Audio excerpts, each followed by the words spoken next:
we talked about a few things that just some tips and things for entrepreneurs to be thinking about, and we came up with like 5 of those things.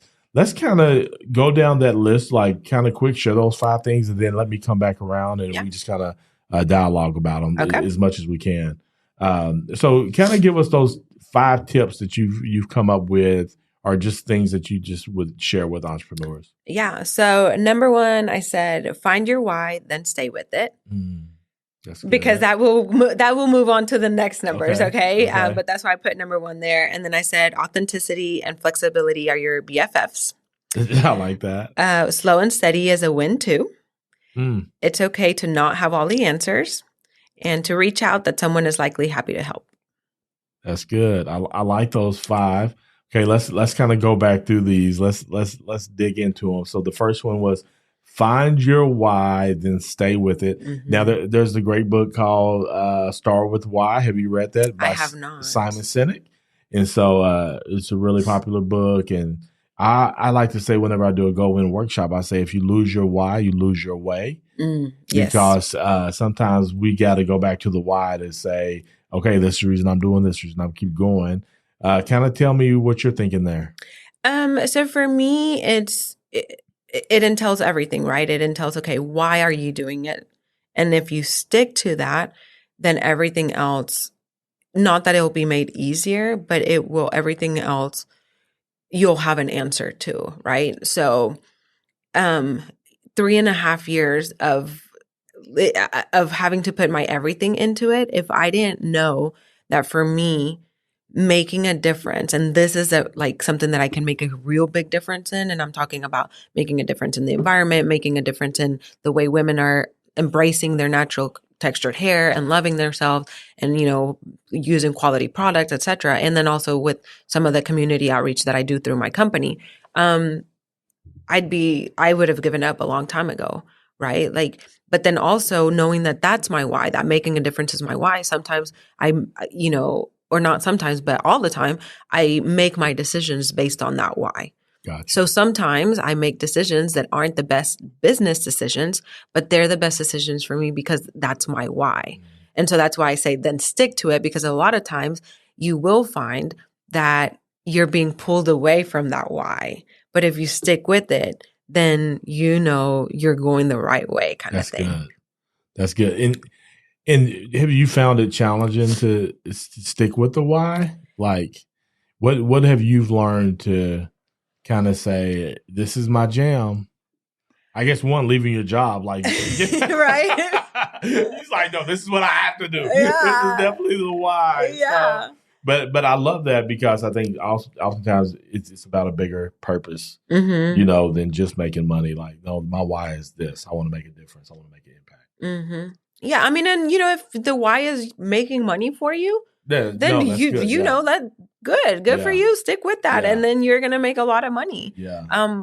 That's not my why, but then that also helps me again whenever I have to make decisions to be okay with maybe not making as much money because I'm sticking to my why. Yeah. Right. That's good. I like that. Number 2, you talked about authenticity. I can't even. Authenticity. I can't say it. And flexibility are your BFFs. Yes. So authenticity, and I think that goes back into your why, right? Like if you're true to that. But especially having a brand that I'm building from the ground up, just being authentic in that, and people can see through that. People can see like, oh yeah, she is about her, what she's saying. She follow through with what you're saying kind of thing.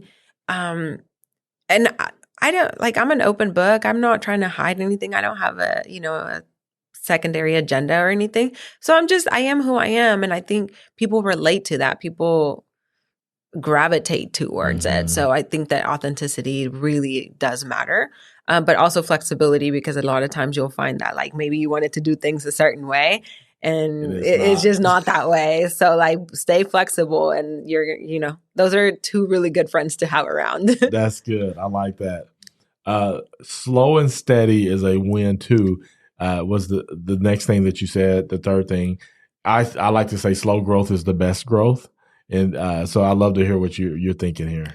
Well, for me, it can be so overwhelming to try and have these big wins and be, like where it's so flashy and it's so noticeable and people are like, oh my gosh, you're doing so great. And, and yeah, I mean, those are great too, but there's a lot of times where you have just slow, you know, tiny wins that are very personal, like if something in my bars, right? Like I mean, nothing particular comes to mind, but even whenever like I get a bar out and it comes out perfect and I'm like, oh my God, this one's so beautiful. Like to me, that's a win because that's something that I've worked on for years now. And this, like my little baby came out so pretty and it's a win. And so, like, I think that those are worth celebrating too. And it's fine that not everything is a big, huge, flashy win and everybody doesn't have to congratulate you or see it as a win as long as like you work towards that, right? Yeah, no, that's good. The fourth thing was it's okay to not have all of the answers.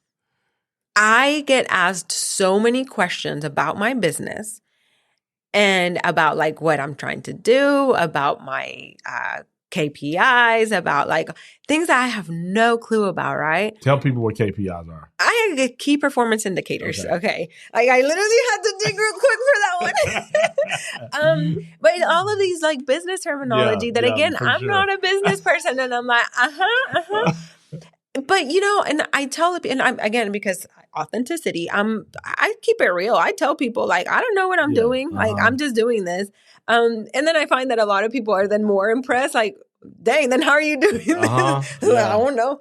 But and I tell people I don't even know what I don't know because one question I get asked a lot is, well, then what do you need help with? I don't even know what I need help with because I don't even know what I don't know. That's right. And so to me, like if more people tell me, or not even tell me, if we can just like normalize that it's okay to not have all the answers. Like you can still be an entrepreneur. You can still be successful at whatever it is you're doing, even if you don't have all the answers.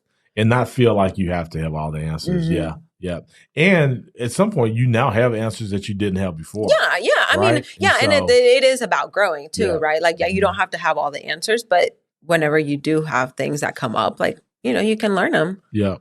You'll learn it and then be able to share it with other people who don't have the answers, which is what I love, is when I see people learning, then they're passing that information on to other people who are in similar situations that we once were in, right? That part. And so it's really good. And number 5 was reach out. Someone is likely happy to help. Yes. So we were having an offline conversation about this too, about how help is about, like not leaving the problem to somebody else. Mm-hmm. But if you genuinely go to someone and say, hey, like I'm having an issue with this, I want to resolve it. Not like, will you resolve it for me? But I want to resolve it. Can you help me? Do you have some pointers or do you have resources or whatever? Generally, people like to share that information. Mm-hmm. And I mean, there's every once in a while you might find someone that might not be too happy to share information or resources or whatever. But for the most part, man, people see you and people want to see other people like having successes and wins too. So at least that's been my experience so far, is that when I go to people and I genuinely need the help, whether it's an answer to a question or whatever it is, that people are happy to help. Yeah. That's so good. Just going off that, do you have a mentor? What does that look like? Do you mentor others? Are you kind of in that place of doing both? Being mentored and also being a mentor? Neither one as of now. I think, I do have a lot of mentors in that I'm always asking people all the time and I bug them. I do not have any shame in picking up the phone or grabbing a email and texting somebody anything. So not a particular mentor, but I will come to people. And I don't have anyone that I'm mentoring either. Mm-hmm. But I mean, the same, my inbox is always open. If anybody has questions, anybody reaches out, I'm always happy to help them. So I think I need to probably formalize that a little more. Yeah. But I haven't had the time. But now, one more thing to add to my list. Just add it on right off to the list. I'll help you with that. Appreciate it. Hey, I appreciate you spending time with me and sharing your knowledge and your experience and your story. and hopefully somebody listens in, and because of this, it just helps them discover some of these right things that they need to be pursuing and being steady at, and being consistent at. And so tell people again how they can find you, and any last words. Yeah, so you can find me on our website is thevidabars.com, and Vida is V like Victor, IDA, life in Spanish. Thevidabars.com. You can find us on all the socials as The Vida Bars as well. You can find me on Instagram as Vida by Pearls. So again, Life by Pearls, with my middle name being Perla. And I don't know, last words, I would say, I would encourage anyone to think that it doesn't have to be perfect, that it doesn't have to be a certain way, how everybody else thinks that it has to be, whether it's your career, your life in general, whether you're trying to start a business, whatever it is, like, because I find that a lot. Like I do have the imposter syndrome a lot, but I think it's because like there's this notion of like things just have to be a certain way, you know, it has to like be linear or whatever. And I'm anything but that. And it's still okay. It's still, you know, it's still working out one way or another. So I would just encourage people to go after it, even if it doesn't make sense to anyone else.